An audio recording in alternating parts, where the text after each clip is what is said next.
நீங்கள் இந்த வீடியோவை ஸ்கிப் பண்ணாதீர்கள். நம்ம அல்லாவிடம் ஒவ்வொரு நாளும், ஒவ்வொரு இரவும், ஒவ்வொரு தொழுகையிலும் அல்லாவிடம் கேட்க வேண்டியது ஒரே ஒன்றுதான். அது என்ன என்று தெரிந்து கொள்ள நம்ம இஸ்லாம் சேனலை சப்ஸ்கிரைப் செய்யுங்கள். அல்லாஹ் நம் அனைவரையும் பாதுகாப்பானாக. ஆமீன். வாருங்கள் நம்ம வீடியோக்குள் செல்லலாம். ஒரு துஆ, திறந்த கதவு. ஒரு மனிதன் எல்லாம் முயற்சி செய்தான். வேலை இல்லை, வருமானம் இல்லை, மனசுல சுமை மட்டும் அதிகம். ஒவ்வொரு நாளும் யா அல்லாஹ், ஏன் என் வாழ்க்கை இப்படியே என்று கேள்விதான். ஒரு நாள் இரவு அவன் மிகவும் உடைந்திருந்தான்.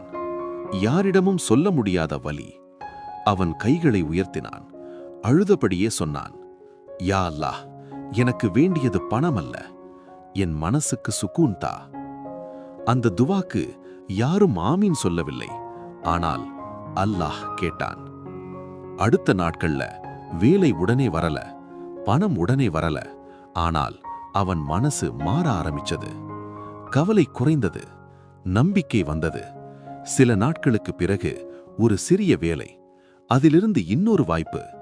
மெல்ல மெல்ல வாழ்க்கை மாறியது.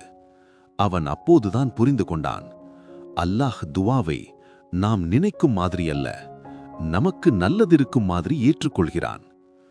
நபி ஸல்லல்லாஹு அலைஹி வஸல்லம் சொன்னார்கள், துவா என்பது இபாதத்தின் சாரம்.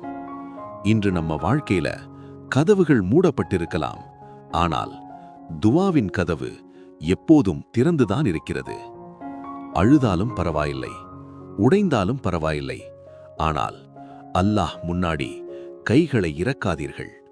ஒரு துவா, ஒரே துவா உங்கள் முழு வாழ்க்கையையும் மாற்றிவிடும். யா அல்லாஹ், எங்கள் துவாக்களை ஏற்றுக்கொள். ஆமீன். உடைந்த மனசுக்கான மருந்து ஒரே ஒரு துவாதான். இஸ்லாமியமார்களே, நீங்கள் அல்லாஹுவிடம் அழுது துவா செய்யுங்கள். அல்லாஹ் நிச்சயமாக நம்ம துவா கபூலாக்குவானாக. ஆமீன். இந்த வீடியோ பிடித்திருந்தால் சப்ஸ்கிரைப் செய்யுங்கள், லைக் செய்யுங்கள், கமெண்டில் எல்லோ ஹார்ட் கொடுங்கள். இந்த வீடியோவை நம் இஸ்லாமியமர்களுக்கு ஷேர் செய்யுங்கள். அல்லாஹ் நம் அனைவரின் துவாவையும் கபூலாக்குவானாக. ஆமீன்.